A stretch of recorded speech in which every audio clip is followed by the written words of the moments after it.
Hello, welcome to or back to my channel. My name is Stevie, this is Stevie Reads, and it has been over 2 months since I've done a read or unhaul it. I just had to double check because I was like, has it really been that long? And yeah, it has. Like, I think I just needed a break from this series. I had a lot of schedule content that I wanted to do this year, and some of it I needed to do during the fall season, so I got all of those done.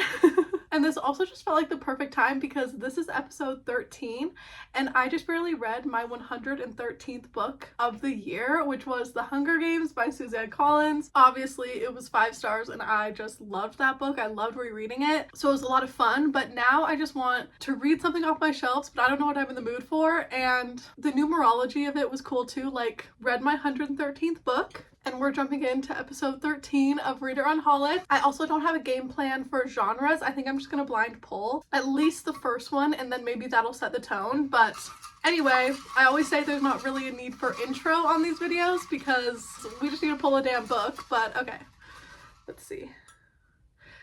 Okay, a purple stuck to me, but I picked a blue, so we'll shake that one off.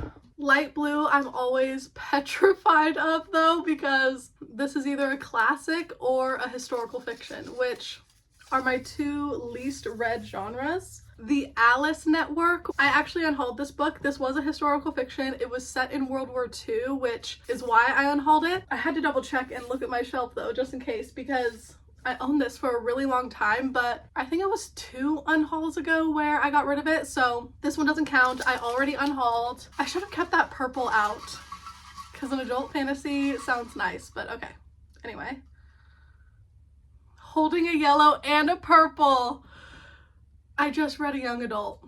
Yellow is young adult, which would probably be easier, but I was literally just saying I wanted to read a purple, so okay.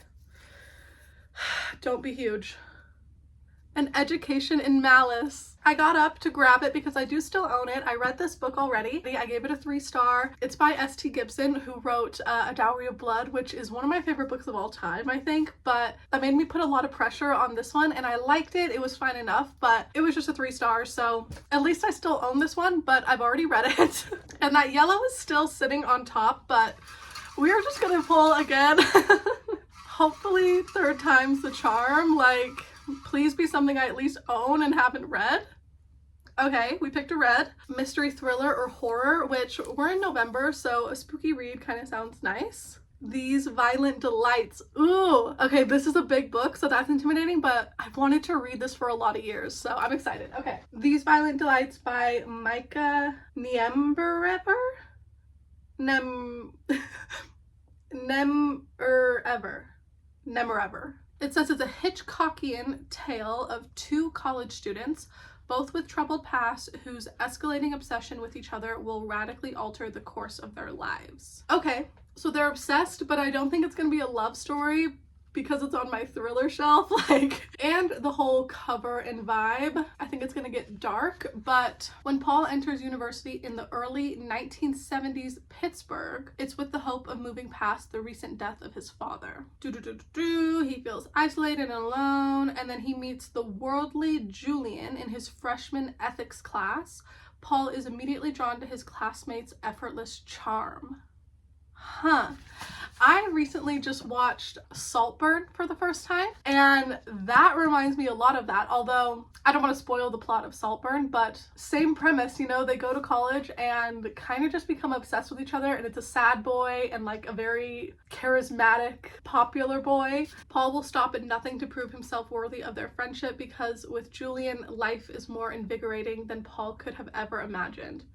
Literally giving me Saltburn energy, and I liked that movie. I normally don't watch scary movies because I'm such a baby. I can read like a horrific, terrible horror book, but watching a scary movie, I'll actually get nightmares. So I put that movie off for a long time, but I literally just watched it like a month ago. Okay, this is a good time to read this. But let's read the first line. We're starting off with a prologue. By the time Charlie punches out, it's well after midnight and everyone else has long since gone home. Okay, cool. But I think one of the main reasons I haven't picked up this book over the years is I wanted to listen to it on audio because it is huge. Even the words on the page are like, oh my god. Oh, I just saw the number 12 on a chapter at the very end. That means these chapters are huge. I hate that. Okay, let's just see how many pages though before I start crying.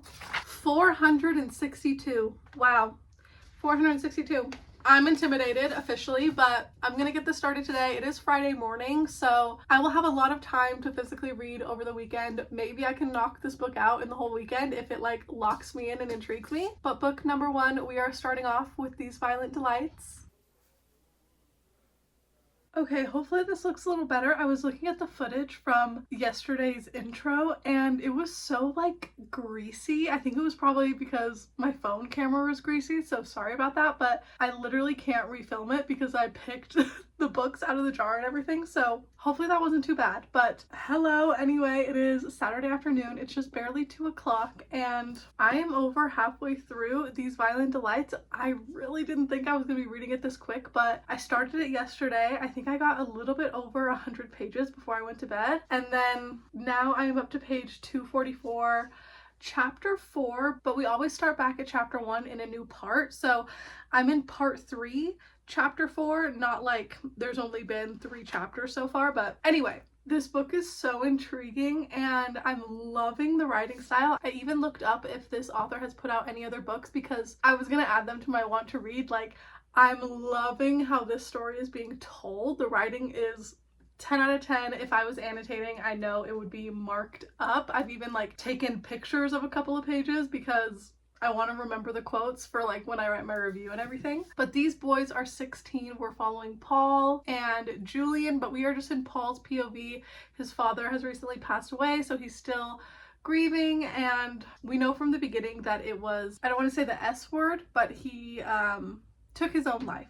Anyway, and immediately at the beginning of the story, we see these 2 boys, the beginning of their friendship. Literally the first page is like their meet cute and where it all begins. But there's so many interesting conversations on codependency versus friendship. Like Paul's mom sees that he's becoming really close to Julian and she's like, it's great that you're making a friend, but she's a little weirded out by that it's just one friend and it's not a big friend group. And she's asking questions like, when you guys go out, are you going out to meet girls or are you just hanging out by yourself? Like, what are you doing all the time? But there was also a page, I think I took a picture, so let's see. No, I didn't, damn it. Okay, but there was a page where he also had the realization that like his mother is not all knowing, and I think that's a realization everyone comes to at some point when they're a teenager, because when you're a kid, you think your parents like know all the answers. They seem so ancient. When you're like a little 5-year-old, you like can't comprehend that like they're in their 30s or whatever and they're not actually decrepit. But Paul has this moment where he looks at his mom and he's like, she's my mom, but she's also just a widow.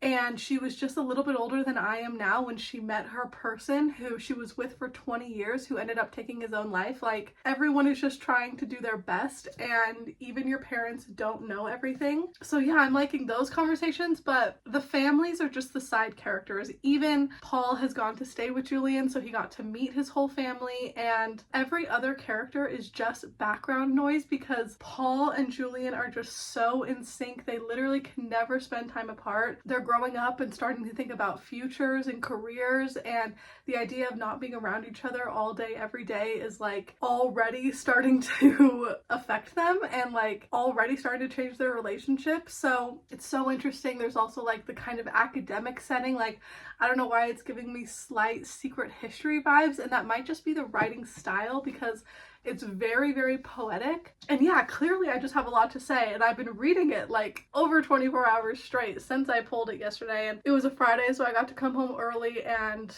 yeah, I just love diving into it. I've been reading all day today, and hopefully I can just keep reading tonight. My goal is to finish this by Sunday night and just read it over the weekend so I can pull a new book Monday morning, because tomorrow is Sunday and I'm going to go help my sister and our friend Javi move into their new apartment. I volunteered as tribute to go help, even though I just want to spend all day reading this, but hopefully I can do both. Yeah, anyway, that's the goal. I'm really enjoying it. Mostly the writing style, but it's also so interesting the conversations it's having, and it really gives you the vibe of their teenagers, but it's not a young adult novel. Like, it's similar to how when you're a teenager, you feel like every little thing means that the world is ending. That sums up the story so well. Like, these angsty, codependent boys are really going through it, but it's fun to read about, and it is very, very gay.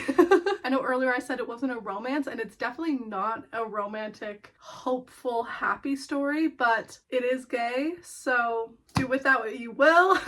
Okay, it is Sunday morning and it is still so early. Like, I just woke up, I'm in my moo drinking my coffee, but I just got up to part 4, page 323, which means I still have like 140 pages left or something, but I'm gonna read as much as I can this morning before I go help my sister move, and I just have a feeling part 4 is gonna be insane, so hopefully it goes by really quickly, but 140 pages left. I think I can read that in a day. Hello, good morning. It is Monday morning, which really sucks, but it's only a little bit after 7, so I still have like over an hour before I have to go to work. Thank God. But I just barely finished These Violent Delights, and this book was so interesting. Like, these two main characters, or really our actual main character Paul, was so hard to root for, but you were like rooting for him anyway. And I sat for a minute on what my rating was because I did enjoy this book, especially the writing. I think it's very prose heavy. If you like a beautiful descriptive writing style, this is a book for you. But the plot did drag a little bit in the middle. I wasn't planning on annotating this at all, but I did end up grabbing my highlighter and going through the pages that I had taken pictures of to mark my favorite quotes, and I just like dog-eared some of my absolute favorite lines. But you can see in the middle that there was a chunk where nothing was really going on and I slightly lost interest. So I think overall I'm gonna give it a 4-star because objectively it was just a really well written, well told book. I think it was just maybe slightly too long. So anyway, giving it a 4-star. I dog-eared a lot of pages, and there's some quotes that I really loved, and I'm gonna read 2 of them that I don't think are overly spoilery. They just show how beautifully written this book is. So first quote is on page 141. It's kind of talking about being perceived. He wanted to forget he'd ever yielded to the weakness of wanting anything. He wanted to scrub away any evidence that he existed outside of his own head at all, that he was a visible object that anyone else could see and mock and judge. I just really like that one. He wanted to forget he ever yielded to the weakness of wanting anything. Beautiful. Okay. And then the next one is a quote about love, which if you've read this book, it's like, you just know that it's not a love story, but it did have this one really beautiful quote. Okay. This one is on page 313. No longer was there any danger in being gentle with each other. It was a relief to be able to trust, and that relief made everything else simple. Love was so easy they could take it for granted, so transcendental that they would never dare. Oh, I just really love that one. It was a relief to be able to trust, and the relief made everything else simple. Oh, so beautifully written. And I think I said in an earlier update that I immediately checked if this author had written anything else, and he hasn't. So this book came out in 2020. I'm gonna keep an eye out for any new releases. Hopefully Micah is working on something because this was really just amazing. So yeah, These Violent Delights. This is definitely one that would have sat on my shelves for years because I was excited when I bought it, but it has sat unread for probably 3 years. I think I've owned this at least, maybe even 4. Like, I've had this for a really long time. So thank you to the jar. We got a 4-star, and we need to pick our next book, but I left the jar up there, so one sec. Okay, pull number 2. I'm so scared. I think because it just barely gave me a big book, I'm like, can I get a book around 300 pages or less? That would be amazing, but we're doing a blind pull once again. Hopefully I don't get another red, but we will see. Pink. Okay. Pink, as we all know, romance or romantasy. This one could be small, could be huge, but let's see. Please. Powerless. I've read this book. Okay, I'll grab it though. This is the 3rd book in the Chestnut Spring series by Elsie Silver. I have read this, as you can tell by this very used spine. I think I gave this one a 4. I can't remember. This one was Jasper. And it's like a friends to lovers one. I kind of remember the story, but I think I read it over a year ago. But yeah, Powerless, we've already read. Pull again. I hate when I have to pull more than one. It's so scary. Oh, okay. light blue. Fuck me. Okay. This is a classic or historical fiction. God damn it. I pulled one earlier, but it was already read. An Apprenticeship or The Book of Pleasures. This is small, but it's a classic. Okay, An Apprenticeship or The Book of Pleasures by Clarice Lispector. I hauled this book because of Caitlin from Kate Literature. It was one of her patron buddy reads for her book club, I think sometime last year, and it's a translated novel by a Brazilian writer, sort of a romance. A primary school teacher is isolated and nervous, comfortable with children but unable to connect with adults when she meets Ulysses, a professor of philosophy, when an opportunity opens, a chance to escape the shipwreck of introspection and embrace the love, including the sexual love, of a man. Her attempt, as Sheila Heti writes in her afterword, is not only to love and to be loved, but also to be worthy of life itself. Wow, okay. Well, this will be my first Clarice Lispector. Looks like she passed in 1977. And it does look really small, but the words on the page are also very tiny. See how many pages though. This is the afterword. Okay, so the actual book ends at page 142. That's amazing. Less than 150 pages. That is cool. Okay, so it's definitely not too big. Yay, only 142. I do think I will probably annotate this, at least with a highlighter, but okay, let's read the first line. And it's translated from Portuguese by Stefan Tobler. A note at the beginning by the author. This book demanded a greater liberty that I was afraid to give. It is far above me. Humbly, I tried to write it. I am stronger than I. That's a beautiful author's note. The origin of spring or the necessary death in the middle of the day. Okay. It looks like the first sentence, we start in the middle of the sentence. Like the very first part is a comma. That's interesting. Okay. Also, the first sentence is huge. Like, where does it even end? I literally don't see a period on the whole page. There's never a period? Okay, I finally see a period in the middle of the third page. What the fuck? That's so interesting. I've never seen a book written like that. Like, it's just comma after comma after comma. Huh. Okay, so I'm just gonna read until there's like a natural pause then, because there's no period on the first page. What the fuck? Being so busy, she'd just come from the grocery shopping that the maid had rushed because she was shirking more every day. Though she'd only come in to get lunch and dinner ready, she dealt with a few things on the phone, including one awfully difficult call to the plumber. She'd gone to the kitchen to put away the groceries and place the apples, which were her best food, in the fruit bowl, despite not knowing how to arrange fruit, but Ulysses had hinted at the future possibility of, for example, making the fruit bowl look pretty. She saw what the maid had left for dinner before leaving because lunch had been terrible. Meanwhile, she'd noticed that the small terrace, which was a perk of her ground floor apartment, needed to be washed. Got a call inviting her to a charity cocktail party for something she hadn't quite understood, but which was related to her primary school. Thank God it was the holidays. Gone to her wardrobe to choose a dress that would make her extremely attractive for the meeting with Ulysses, who'd already said that she had no fashion sense. Remembered that it was a Saturday.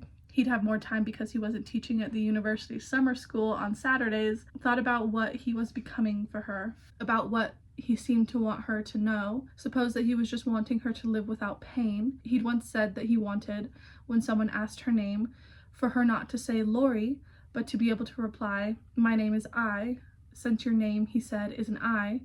Wondered if the black and white dress would do. Like, I feel a little bit discombobulated. So interesting to start a book in the middle of the sentence and then never complete the sentence. Like, this is what the first page looks like. And maybe it's because it's translated and like in Portuguese, this is a more common way of writing. I have no idea, but I'm very interested to keep reading. It feels almost like, what's the word I'm thinking of? Just like her inner monologue. It's not really a story so much as just all of her thoughts in her head at once. So this is gonna be so interesting. Okay, I was really excited to pull a pink, but sadly I had already read it. So of course we pulled another fucking light blue, but thankfully it is a little one and I do kind of feel in the mood for a classic. This kind of prepared me for this, I feel, with the writing style being as pretentious as it was. I do feel in the right headspace for this. So cool, we're picking up a classic. When was this published? Copyright is 1969. Wow. Okay, cool. I'm reading my first Clarice Lispector. Here's to hoping I am intelligent enough to read this. Okay, next day, Tuesday morning. Excuse my appearance, but I slept terrible and I feel like crap, so this is the best we can do for today. But I did get halfway through my book last night, got up to page 69, so maybe just a little under halfway. But I'm enjoying this so far. The run-on vibes are insane, like the way she rarely ever ends a sentence, and like her train of thought will go on for so long, and it's a whole lot of information, but then when it wraps up at the end and it comes together, you're like, oh, okay, that makes sense. And it's not a book where there's a big plot. I'm halfway through the story and not a lot has happened. I don't think a lot is going to happen. It's just kind of a look into Clarice's mind, which is a journey for sure. She thinks in a way that a lot of people don't. And I have put in some tabs on my favorite quotes, and I've just been highlighting along really pretty lines, and I think there's a highlight on every single page. Like, it really is very beautifully written. It's just taking a lot of brain power because it's a classic and because it's translated. The language of her writing is so unique. I think part of it's because it's a translation, but part of it's just her writing style. So you really have to lock in to understand what's going on. But we have Laurie and Ulysses and their infatuation with each other, but also the restraint that they have to not take it anywhere. And yeah, they just have a lot of deep conversations on like life and death and God, surprisingly. A lot of God talk, which as not really a religious person is interesting to read about. But even our main character isn't like set in her ways. The first line of page 69, the page that I'm on, is Laurie had gone from the religion of her childhood to a non-religion and now had gone to something more ample. She'd reached the point of believing in a God so vast that he was the world with its galaxies. That was what she'd seen the day before when she entered the deserted sea on her own. So she's questioning like the purpose of life and God and all of these things, and she's having these deep conversations with Ulysses, who is a philosopher. So she feels like she's learning a lot from him, but at the same time doesn't want to just take orders and do what he says either. It's an interesting back and forth, and it's a very interesting story and so beautifully written. Like, I couldn't even read all my favorite quotes because we would be here all day. She was more lunar than solar, so she bathed all over in the lunar rays, as there are others who sunbathed. Dying must be a natural pleasure. After dying, you don't go to paradise. Dying is the paradise. Oh, isn't that a pretty thought? Dying is the paradise. Wow. But yeah, anyway, halfway through this book. It's Tuesday morning. I'm going to try to finish this book tonight. My mom's coming over tonight, so I'll hang out with her for a little bit, but I only have like 70 something pages left, so I do think it's doable to finish it today, and then we'll be able to pull our final book. But yeah, this is a lot of fun. It just takes a lot of brain power, and I have to reread some lines because half the time I don't know what the fuck's going on, and I'm like, okay, we're rereading that because I can tell it was beautiful, but what is it saying, you know? Hello, good morning. Sorry it's from the same angle once again. I really wanted to film in front of the window today, but I finished my book last night and it's 6:30 right now. Like, I just woke up. The only thing I've done is made my bed and washed my face. Haven't even had my coffee, so sorry if I'm low energy, but I finished An Apprenticeship or the Book of Pleasures last night, and this was amazing. Like, objectively an amazing classic. Like, one of those books where you read it and you just immediately understand this is a modern classic for a reason. And I was wrong that it came out in the 60s or something, because on the very back right here it says independent publisher since 1936. So it's been almost 90 years since this book came out, and it's still so applicable. And like, I don't know, this whole book is asking like what it is to be human, and my brain isn't working, kind of like asking the deep questions, because it talks a lot about how like you can just go through your life not really thinking about your purpose or like why you're alive, or you can question what is around you and find yourself before finding love, and the importance of like not just jumping into something unbeknownst to who you are. If that makes any fucking sense. Honestly, this whole book, especially the writing style, reminds me a lot of Sally Rooney as an author. Like, I couldn't even really pinpoint an exact novel. Maybe Beautiful World, Where Are You? That one's very like existential vibes, but I feel like Sally Rooney has read Clarice Lispector and has drawn inspiration from her, because there was a lot of parallels, not only in their writing style, but like their themes. And I fucking love Sally Rooney, and I really did love this. I ended up on a 4, and I can't even really tell you why. I think it's just because like when I read a 5-star, I immediately know like this was a 5, and I had to debate this one, and so I just ended up on a 4. But it was amazing. It was such a quick read and held such a beautiful balance of like comforting and challenging. Yeah, I don't know, every single page was interesting. Every single page damn near has a highlight. Like, this writing was amazing, and if you've ever been interested in this author, I think this is a good place to start. I mean, this is the first book I read from her, but there's also another one that I've heard of that I really want to read on her backlist called The Hour of the Star, which I have on my wish list, so maybe I'll get that sometime soon. But as far as classics go, to pull out of the jar, this was an amazing pick. I got to read it in 2 days, less than 150 pages, so definitely wasn't intimidating. Just similar to the last book where it was very literary, and definitely a lot of brain power was used to read this. So now we get to pull our 3rd book. Once again, I did not grab the jar, so 1 second. Okay, oh my god, I just knocked my camera getting up and getting back down again. Sorry if it's a slightly skewed angle, but got the jar. Okay, and I'm debating picking the color because I really just don't want anything too serious. So I'm looking towards more like a romance or a fast-paced thriller, or even a young adult would be nice, like one of my YA books. I just really don't want anything too serious. So, okay, I guess I'll go in blind, but TBR jar, please get me something that is easy. Just a nice, easy read, nothing crazy. Purple! This isn't necessarily a bad thing. Purple is adult fantasy. Okay, be nice. Be nice to me. I had it way up here. The Will of the Many! Okay, I've read this. I'll link the video down below. I read this in a video where I read the top 3 books on my TBR, and this was a 4-star and really good. So, The Will of the Many.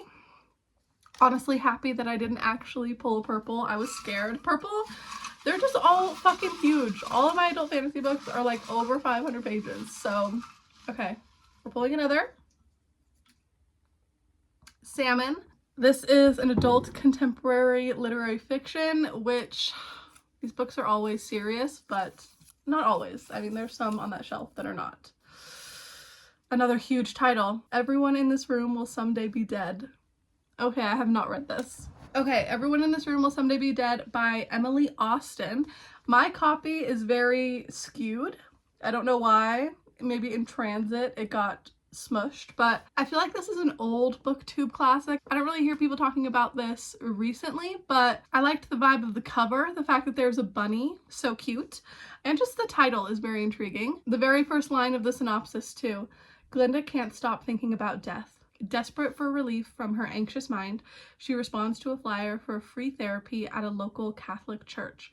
But Father Jeff assumes she's there for a job interview. Caught off guard and too embarrassed to correct him, Gilda, maybe I said Glinda earlier, sorry, Gilda, is abruptly hired to replace the recently deceased receptionist, Grace. It's not the most obvious job. She's a lesbian and an atheist for starters, and so in between trying to learn math and conducting an amateur investigation into Grace's death, Gilda must avoid revealing the truth of her own mortifying existence. That's so funny. She goes to the church to get help and is like given a job that she doesn't want.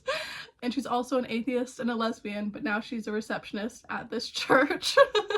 Okay, how many pages is this? 243. Okay, cool. The jar at least gifted me a book under 300 pages. Unlike The Will of the Many though, this one would have been rough if I hadn't already read it. But let's read the first line. Part 1 is Advent. There must have been an explosion. I hear ringing interspersed with a woman's muffled screams. Everything is black. I blink repeatedly. Black, black, black. I blink once more and see sunlight. I wanted something fun and lighthearted, and I'm getting a book about a character who is obsessed with death. So don't know if that really fits the bill, but that's okay. I think at least just reading the synopsis, it seems like it's going to be a funny book. Just a character who gets herself into these like ridiculous situations and we're just along for the hijinks. So, okay, cool. I'm going to get this started today. Hopefully I can get halfway through today once again. I started this video on Friday, so if I can read this book in 2 days, Wednesday and Thursday, then it will have only taken me a week. So that's the goal. I want to finish this by Thursday night. It's early right now. I'm going to start reading right now and I'll let you know when I'm halfway. Okay, same day. I just changed into my work outfit of the day and the sun is out enough for me to do an update over here. But I've been reading all morning. I'm only on page 45, but I need to do an update and read this quote because this book is going 100 miles a minute. There's not chapters in a sense. I'm in part 2 right now. Just barely got to part 2. And then in the part, every single page, there's a chapter break, I guess, where you keep jumping into a different scene and it's every single page, even sometimes it's multiple times on a page. So you're getting a lot of this main character's POV. We've already seen her get in a small car accident, go to an ER where she basically knew everybody because she's been there so frequently, get fired from her job at a bookstore, and then see a poster or a flyer for free therapy, and go to this church where, you know, gets mistaken for wanting to apply for a job, and then she gets a job, which she needed because she just got fired from a bookstore, but she's like, I'm an atheist lesbian and this is a Catholic church. Like, she's just pretending to be somebody else while she's working there, but she really needs a job. And she is such a chronic overthinker. Somebody will say one little thing and she's just like she went to a coffee shop and ordered a drink and the barista told her to take a seat. And she immediately is like, why did she ask me to take a seat? The drink that I ordered doesn't require a seat taking. And then she's just like overthinks and overthinks and overthinks. She's like, does this barista not like me? And then like all of this stuff. And she just asked herself 1,000,001 questions. And she's 27 years old, which is the age that I am right now. And I love that I pulled this out of the jar right now. Like, I really love reading a book from the same age and gender of somebody that I am. So that's really cool. But I just highlighted so much. Like, I'm really not trying to highlight this book or annotate at all, but I had to because she was having a conversation with her friend like last year and she was telling her like, I don't really get 1984.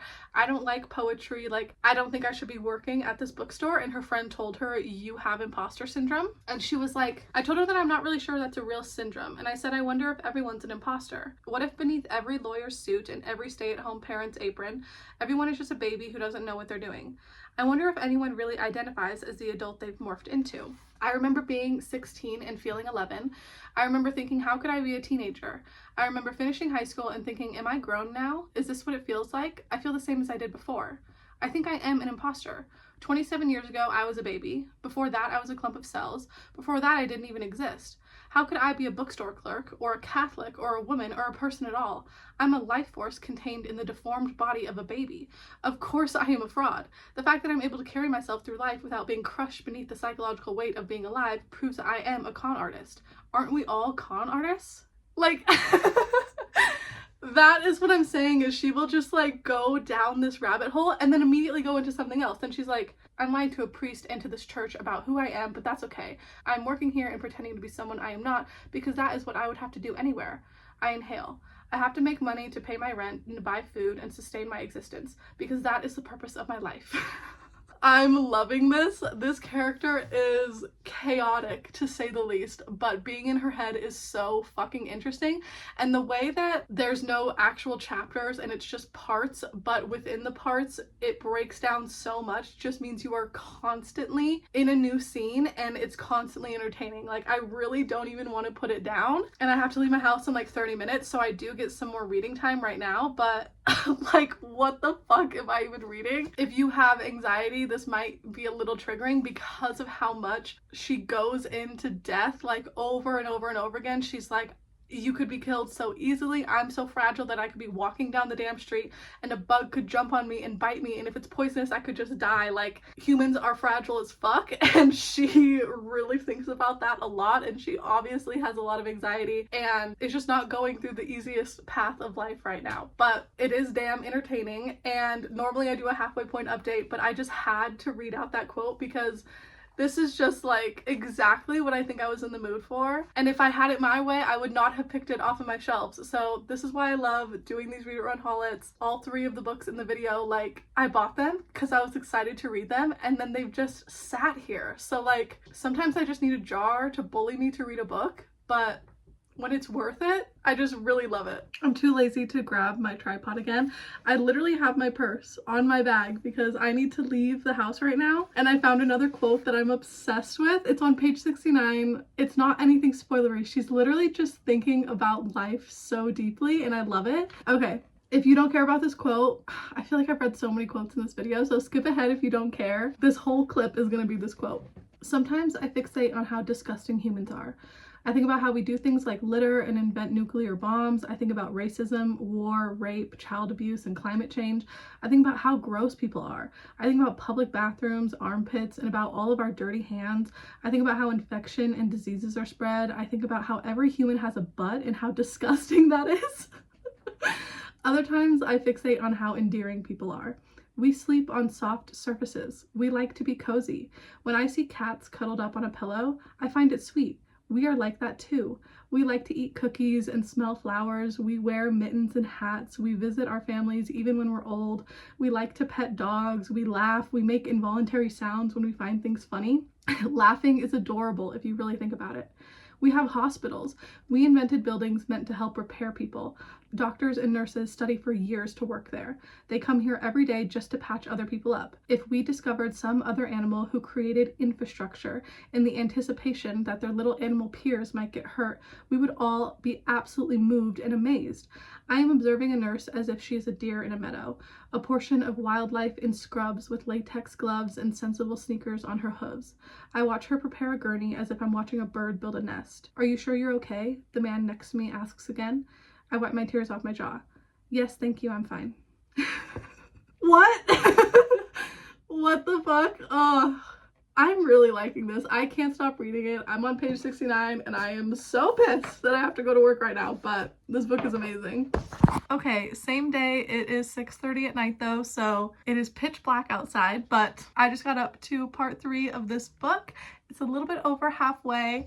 And I really love whatever is wrong with this main character. She is so weird, but I'm locked in. Okay, we have to do a super quick update, but it is Friday morning. I'm about to head out to work, but I finished Everyone in This Room Will Someday Be Dead yesterday, and I gave it a 4 stars. I really, really like this. This main character had a lot of anxiety, was a big overthinker, but she was also really, really funny, and I just loved her point of view on a lot of things. But again, it didn't give me that 5-star feeling, which I promise I don't give every single book 5 stars. In my most recent series Knockout, like 2 videos ago, I gave 2 out of the 4 books in that video 5 stars. I feel like I've really been on a 5-star kick recently, but for some reason, all 3 of these books were 4, and I really, really enjoyed all of them, especially the writing style. That was a strong contender for all of these books. Very unique writing style, very unique concepts. Yeah, I just had a really amazing reading week, honestly. 1 huge book and 2 little ones. That was also kind of a nice mix. And they were all books that I have no idea when I would have picked them up without the TBR jar. So really happy that I pulled all of these, and really happy that you made it all the way to the end of this video. All my socials are linked down below like always, and I will see you next Wednesday for another video very, very soon. Bye!